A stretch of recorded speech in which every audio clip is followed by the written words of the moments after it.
Hey, it's Pratty Matty. I've been delving into 9th century Baghdad to explore Assassin's Creed Mirage, the latest installment in the Assassin's Creed franchise. A huge thanks to Ubisoft UK and Ion Agency for the chance to play. Long story short, AC Mirage looks into the life of Basim, a former street thief turned assassin, and is set before the previous installment Valhalla. It seems to have been a brave choice by Ubisoft to push forward with this storyline, as Basim was a bit of a side piece in Valhalla. Here are my first thoughts about the game.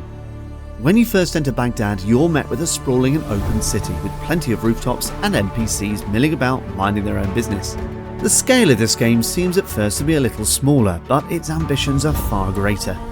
The first thing any Assassin's Creed fan will want to do is start exploring in the only way they know how, jumping from rooftop to rooftop and climbing up buildings. This was certainly my first experience playing, and it really doesn't disappoint with sliding, climbing, balancing, swinging, and of course the addition of pole vaulting.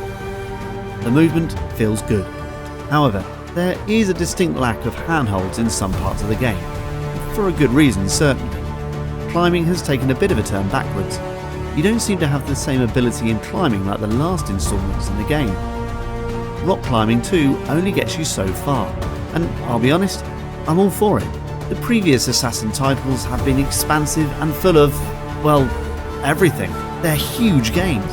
I feel as though we've been a bit spoiled with them. It became too easy to climb up anything. Your character just seemed to be able to scale it all. Mirage has you actually having to think and plan your route out and looking for those handholds. This goes hand in hand with the investigations which unlock as you progress through the game. You've really got to think about where you go, who you speak to, and which part of the story you unlock next. You have to plan your line of attack when raiding enemy strongholds, and if you were able to climb over everything, you wouldn't use the other methods available to you, like distractions and secret entrances.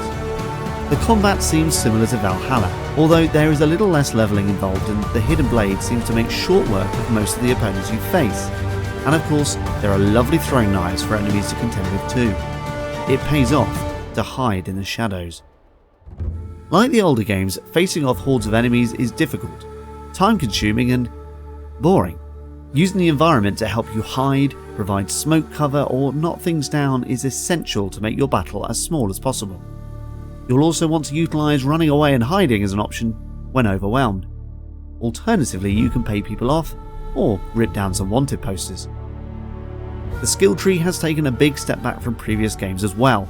It's relatively simple to keep up with and less about balancing percentages over stealth or brawling, although there's still no double assassination, but there is an assassination chain that you can play with. Most of the characters are interesting but don't provide as much depth as I wanted, although Basim's master Roshan is a personal favourite. The real showstopper of the game is the city itself. It's bustling, busy, lived in and fascinating to walk through. Much of my playtime has been exploring the world itself, only some of it on a camera. Although the investigations lead the plot and seem open-ended, the game is hiding quite a linear pathway for you. It's relatively short to work through but beautiful to explore and assassinate your way around. The game is less about loot and levelling and more about unlocking skills and searching for the best path to travel on. Overall, it's a fantastic game, great fun to play and something that any old school Assassin's Creed fan will love.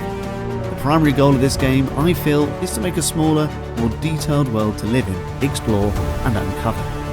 Mirage is taking things back to its hidden roots, and I love it. Let me know what you think. What's your favourite part of the game? Is there anything missing that you feel should be there? I'd love to hear your thoughts. Thanks for stopping by.